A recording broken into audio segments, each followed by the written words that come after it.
আসসালামু আলাইকুম। এখন দেখাবো হচ্ছে বিশগুড়া সাইফিং ওয়াটার কুল চিটাগং বিল্ডার্সের অরিজিনাল ইঞ্জিন। কীভাবে বুঝবেন অরিজিনাল সাইফিং, কীভাবে বুঝবেন 2 নম্বর, এটাও সম্পর্কে আজকে তথ্য দেব এবং রেট কত সেটাও জানিয়ে দেবো। কে নিয়েছে, বাসা কোথায়, সেটাও ভিডিওর মধ্যে ইনশাল্লাহ জানানোর চেষ্টা করব। ফার্স্ট টাইম যদি আপনাদেরকে বলে থাকি, এটা হচ্ছে 20 হর্সের বা 20 গোড়া ওয়াটার কুল বা হফার বলেন। এটা হচ্ছে 5 তারা সাইফিং। এই যে দেখতে পাচ্ছেন বডিতে একেবারে স্পষ্ট দেওয়া আছে 5 তারা। এটা হচ্ছে অরিজিনাল ইঞ্জিন, কালার কোয়ালিটি সব দিক দিয়েই ভালো আলহামদুলিল্লাহ। দেখতে পাচ্ছেন, এই আপনি একটু ভালো করে দেখলে বুঝতে পারবেন। এটা হচ্ছে সবসময় একটা কথা মাথায় রাখবেন, সেটা হচ্ছে যে ইঞ্জিনের কি দেখতে হয়। ইঞ্জিনের দেখতে হয় বানান, কারণ ইঞ্জিন কখনোই ওই বানান ছাড়া অন্যটা নিলে দেখা যাচ্ছে যে এদিক ওদিক হতে পারে, অন্য কোম্পানি হতে পারে, দেখতে সেমই হতে পারে। তো সেই বিষয়টাই আপনাদেরকে সবসময় বলে থাকি সব ভিডিওতে।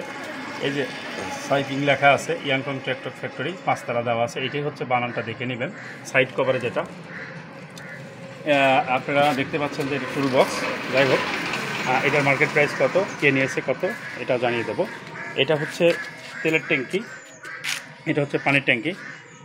বিষয়টা হলো, পানির ট্যাঙ্কি হচ্ছে এটা হচ্ছে আপনার অ্যালুমিনিয়াম বা যেটাই বলেন আর কি, এটা দিয়ে তৈরি করা। তো যাই হোক, আপনাদেরকে যে নিয়েছে তার সঙ্গে পরিচয় করে দেবো। ভাই, আপনার বাসা কোথায়? আমার বাসা বোয়ালিয়া, কালোখালী। আপনার নাম? আমার নাম মিলন শেখ। মিলন শেখ। কতদিন নিচ্ছেন? 42,000 টাকা দিয়ে সে নিচ্ছে। কয় ঘোড়া ইঞ্জিন? 20 ঘোড়া। 20 ঘোড়া সাইফিং হপার। কিসে লাগাবেন? ভুট্টা মারাই করবো না অন্য কাজে ব্যবহার করবো? ভুট্টা মারাই করবে আর কি, অন্য কাজে ব্যবহার করো। তার মুখ থেকে শুনলেন আর কি।